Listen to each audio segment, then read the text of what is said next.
I feel strangely optimistic about 2022. I feel a lot better about entering this year than I did sliding into 2021. Many people make New Year's resolutions, but I wonder how many people just forget about their resolutions come February. Some people like to share their resolutions while others like to keep them private. I think that has a lot to do with superstition, but I am happy to share my bookish resolutions or goals for 2022 with all of you. I like thinking about reading and making plans about it, and I think this is the right place to share that with people. And if you'd like to share your own bookish goals for this year, please feel free to do so in the comment section below. If there is something I love more than talking about my reading plans, is hearing about other people's reading plans. Before I make my resolutions or set up any goals, I like to look back on the previous year. I had a pretty good reading year last year. I almost doubled the number of books for my reading challenge on Goodreads. I don't care all that much about numbers actually, but I think it is a fun little challenge, so I have decided to do it again this year, and I am again going to set my goal to 50 books. I think 50 books is a reasonable number for me because of the amount of time I devote to reading, my reading speed, and the kind of books I read. The way I go about this is I set a number of books, a specific number of books that I know I am going to exceed, because I am not going to set myself up for failure and feeling bad about something that should be just a little bit of fun. The number of books a person can read depends on a lot of factors, so this is the number of books that I usually read in a year, but any number of books that a person is able to read is a good number as far as I'm concerned. Let me know down below in the comments how many books you're hoping to read this year. Okay, last year I wrote a list of books that I wanted to read. The number of books was reasonable, and looking back, I could have read all the books on that list, but I didn't. Why? Because there is nothing less motivating than setting up long-term goals. And 12 months is a really long time in the life of a reader. I don't regret creating that list because I did read a lot of the books from it, including some great Russian classics and some other European literature that I had been meaning to read for years. But my approach to choosing my reading in 2022 is going to be different. In these last couple of months, I've been testing a new way of planning my reading, which is the following. At the beginning of every month, I choose 4 or 5 books that I want to read. I choose the books based on whatever I am interested in at the time, mostly, but I have also come up with a list of criteria that my monthly reading plans need to meet. This criteria may change as 2022 goes along, but I'm sticking to it at least for January. What are those criteria? You'll excuse me for not going into each one of them in detail because I think that would be boring, and also I like to keep some things to myself. But I would say that they relate to things like specific languages that I want to read in, countries, or time period. This should just give you a general idea of what I mean. What happens if, as the month goes on, I feel the urge to read a specific book, a book that I've heard about, for example? What happens if I'm enjoying a book so much that I want to read more by the same author? Well, it is very simple. I just make a note of whichever book I want to read, and I just make sure that I add it to my reading plans for the following month. That way, I avoid going down rabbit holes or reading several books by the same author in a given month. And why do I do this? Because I want my reading to be diverse and varied. One of the things I wasn't so happy with about my reading in 2021 was that I don't think my reading was diverse or varied enough. For example, I don't think I read enough books from English-speaking countries,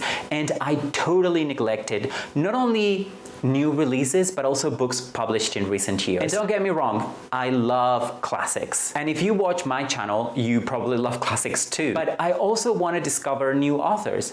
I want to know what is being written now. I feel like by focusing on classics last year, I probably missed out on a lot of good stuff. Granted that consciously or not, I probably stopped reading new releases or recent books because of some huge disappointments I had with those in 2020. But I think that stopping reading new releases or recent books altogether was a bit too radical, and it made me feel out of the loop compared to previous years. I don't like that. Also, book prices, or if you prefer, literary awards, those have never been my top priority, even before I started this channel. But in 2021, I didn't even pay the slightest attention to any of the major awards. And as a result, I couldn't participate in a lot of conversations that were happening around long lists, short lists, and awards. I really do not have a resolution about this yet. It is something that I want to think about. A while back, I asked you on a post whether you were interested in book awards, and 60% of those who voted said yes, they were interested in book awards. So I'm going to ask you to let me know in the comment section below if you would like me to follow book awards and talk about them or not. I think it might be fun to follow 1 or 2 book awards, but I need your help to figure it out. My main problem with following awards, and I think it is really my only problem with that, as you have probably worked out already, I love curating my TBR lists. I always think a lot about what I am going to read, what I think is going to be worth my time. This is a lot harder to do with new releases because those books haven't built a reputation yet. I don't trust a lot of book reviews. I know it sounds bad, but when I say that I don't trust them, I don't trust book reviews, what I mean is that they are not usually enough for me to make up my mind on whether I should read a book or not. I also think that I'm quite allergic to hype, so if a new book is talked about a lot, my first instinct is to avoid it. And I am aware that I could be being unfair, but this is something that it's always on my mind, and I need to work out a way of dealing with it, particularly if I decide that I want to start reading and discussing some new releases here on my channel. If you want to bright up 2022 for me, please like this video and subscribe to my channel if you haven't already. I promise you lots of great book recommendations this year. In 2022, I want to read books by J.M. Coetzee, Franz Kafka, William Faulkner, Henry James, José Lezama Lima, Jorge Amado, José Saramago, Iris Murdoch, Emmanuel Carrère, Antonio Lobo Antunes, Penelope Lively, and Anita Bruckner. I have read some books by some of these authors, but others will be new to me, and it's always so exciting to read books by authors you have never read before. Some of these writers are still alive and writing books, but I would also like to add some names of new contemporary authors that I have never read. There are only 2 specific books that I want to read in 2022. As long as I read those 2 books, I will consider 2022 a successful year. The first book is the 7-volume novel In Search of Lost Time by Marcel Proust. I have read the first volume several times already, and I don't know what is stopping me from reading the rest. The volumes in this novel have different lengths, but my goal would be to read 1 a month on average. I'm starting this in January because if I leave this reading project for later in the year, I run the risk of not making it. And the second novel I want to read in 2022 is Leo Tolstoy's masterpiece, War and Peace. I have read Tolstoy before, I love Anna Karenina, and have enjoyed some of his shorter fiction too, so I think I am more than ready to finally tackle War and Peace. Another one of my New Year's resolutions is improving my German. I have been studying German very diligently every day for the last 3 or 4 months on my own.